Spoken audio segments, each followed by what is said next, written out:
Bom dia, Jorge. Bom dia, Fatioli. Bom dia. Quando foi decretada a prisão temporária, já existia a materialidade, já existia a vítima Isabela e ali já existia indícios de autoria. Portanto, a juntada de mais laudos traz mais indícios. Esse requisito da prisão temporária ou da prisão preventiva já existia ali. Por isso que eu digo, mesmo que os acusados confessem, não muda nada, porque os indícios já existiam desde ali. Agora, além de indícios, se exigem outros requisitos. Quais? Risco à aplicação da justiça, ou seja, há alguma prova de que os acusados tentaram fugir. A imprensa noticiou, em determinado momento, aquela questão da viagem para o exterior de sondagem. Né? Para Portugal. Mas o que eu verifiquei é que o Poder Judiciário não se manifestou sobre isso, nem o Ministério Público, ou seja, não há prova de que foram eles que fizeram essa pesquisa. Um outro ponto é risco à instrução do processo. Não há nos autos do processo nenhum indicativo de risco à aplicação da justiça. O Poder Judiciário, na sua decretação da prisão preventiva, argumenta que, em razão dos fatos ocorridos, eles poderão ameaçar testemunhas. Ora, o Poder Judiciário não pode falar de casos futuros. Ele tem que trazer uma posição concreta, ou seja, o acusado A ameaçou uma testemunha, o acusado B ameaçou uma testemunha.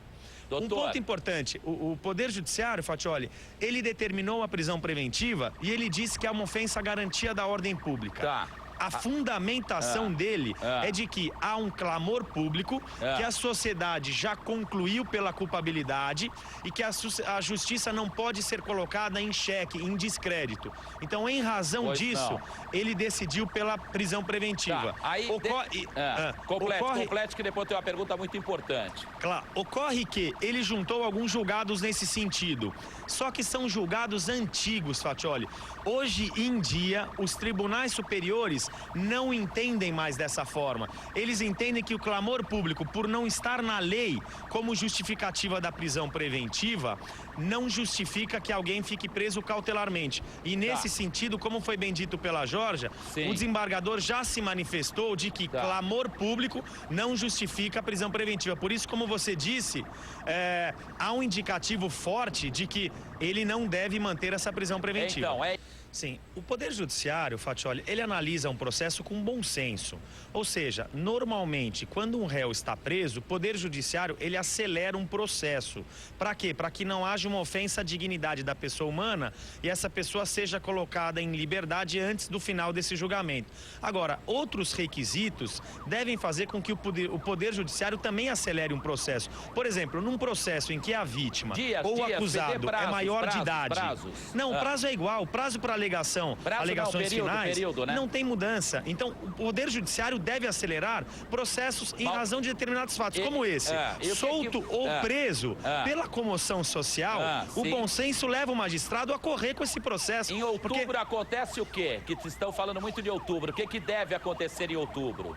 Não, o que acontece nesse mês, no final desse mês, é o interrogatório. É o interrogatório. Então, um caso de clamor público, o Poder Judiciário deve analisar logo, porque a comoção social só vai acabar quando esse processo acabar, ou seja, quando houver uma condenação ou uma absolvição. Então, vamos lá. Dia 28 eles são ouvidos pela primeira vez na condição de réus, não é? Isso, e agora muda, não é isso? Tá. Perfeito. E aí, depois de 28 de maio, qual é o próximo passo, doutor? O que acontece? Ele irá ouvir as testemunhas de acusação, que são aquelas arroladas pelo Ministério Público. Quando?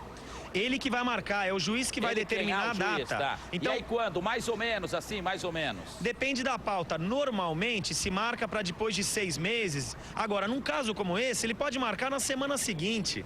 É isso que eu digo. O Poder Judiciário tem que correr. Olha, eu não só acredito que vai por suposição, mas por indicativo.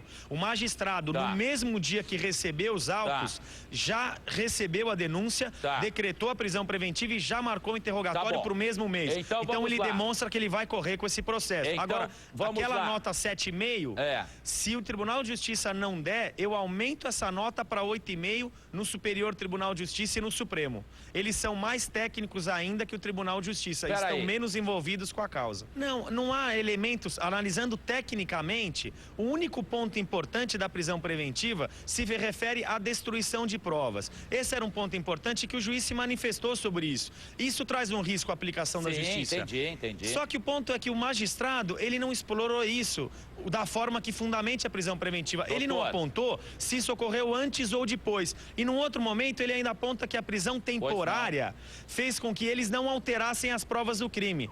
Portanto, tecnicamente falando, não há justificativa para essa prisão preventiva.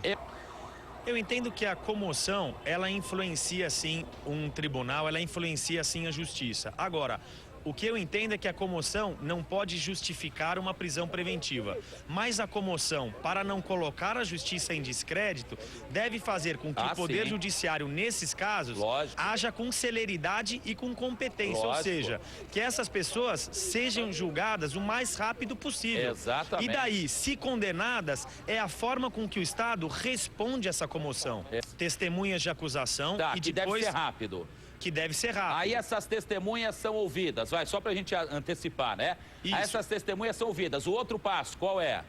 As testemunhas de defesa, porque após o interrogatório, a defesa arrola as suas testemunhas. Né? Ela tem 3 dias para rolar as testemunhas. Tá, e depois, vamos andar pra frente. Testemunhas de defesa são ouvidas. E depois? Alegações finais, tanto da acusação como do Ministério Público. Tá bom. Tá, eu depois diligências e depois a sentença de pronúncia ou não. Ou seja, ele já manda para júri. Ah, tá, já manda para júri, tá. Tá, eu já volto com o senhor.